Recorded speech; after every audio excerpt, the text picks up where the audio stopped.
Mais pourquoi elle passe devant tout le monde, elle? Et je leur répondais souvent, je pense que tu préférerais pas avoir ma maladie et rester dans la queue. Donc bonjour, je m'appelle Virginie, plus connue sous le nom d'Aubépine dans le monde du diabète. Et donc je suis diabétique de type 1 depuis mes 10 ans. On a découvert ça parce que je buvais beaucoup, j'urinais beaucoup et pourtant on était en été, donc il faisait très chaud, donc normal de boire. Mais mes parents se sont quand même inquiétés parce que c'était assez régulier. Donc on est allé faire une prise de sang pour vérifier s'il y avait quelque chose. Je me rappelle encore comme si c'était hier, j'étais au centre aéré, je m'amusais comme une folle et là j'ai vu mes parents arriver en pleurs. Donc je me suis dit oui, il doit y avoir quelque chose.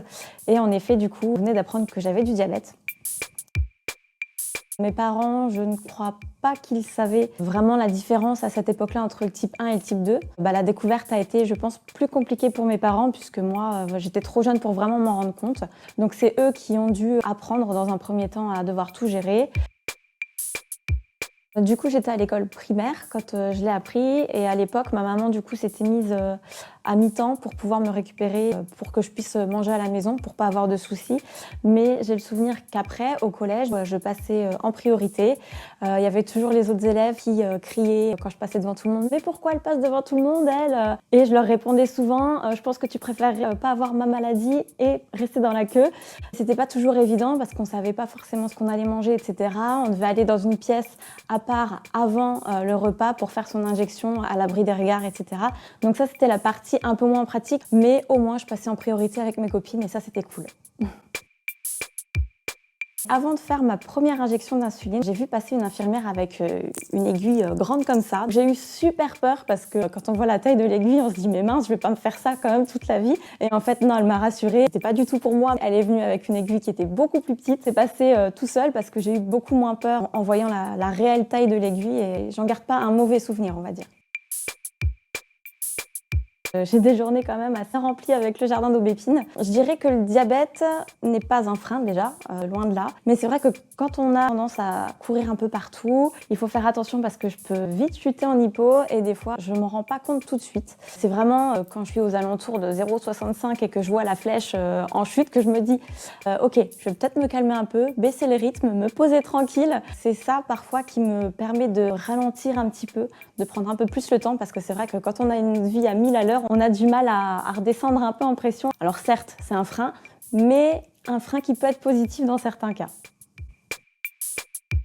Alors du coup, mes journées commencent par un scan du Freestyle Libre pour savoir comment j'ai passé ma nuit parce que je me réveille pas la nuit, en tout cas pas pour mon diabète et j'ai un sommeil très profond donc du coup je me rends pas compte de la nuit que j'ai passée avant mon réveil. Donc je me scanne. Alors soit ma première réaction est mince, j'ai passé une sale nuit ou soit chouette, c'est trop bien, j'ai passé une super nuit et ça du coup ça donne le ton de la journée en général. Après je me prépare très rapidement donc des fois ça a tendance à faire soit augmenter la glycémie parce que je suis stressée, je suis à la bourre, soit à chuter parce que je me prépare trop vite et je cours trop partout. Après, je vais au bureau et je prends mon petit déjeuner tranquillement et après, j'enchaîne avec les 1001 choses que je dois entamer dans ma journée.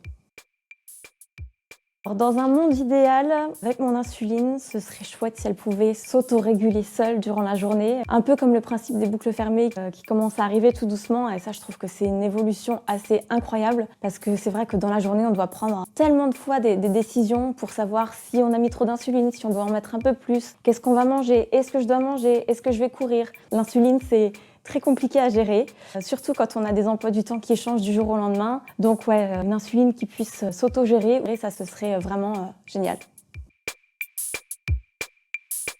À 10 ans, moi, je n'avais pas forcément de vision sur l'avenir. Je savais déjà que ça allait durer pour toute la vie, mais plus à la période adolescence. J'ai eu un lâcher-prise où j'en avais ras-le-bol. Je lui dirais de se confier. Alors certes, quand on est adolescent, on n'a pas forcément envie de parler à ses parents, mais il n'y a pas que les parents, il y a aussi des amis, des professionnels de la santé. Il y a plein de personnes qui sont là pour nous écouter. Et du coup, je dirais de se livrer un peu plus rapidement.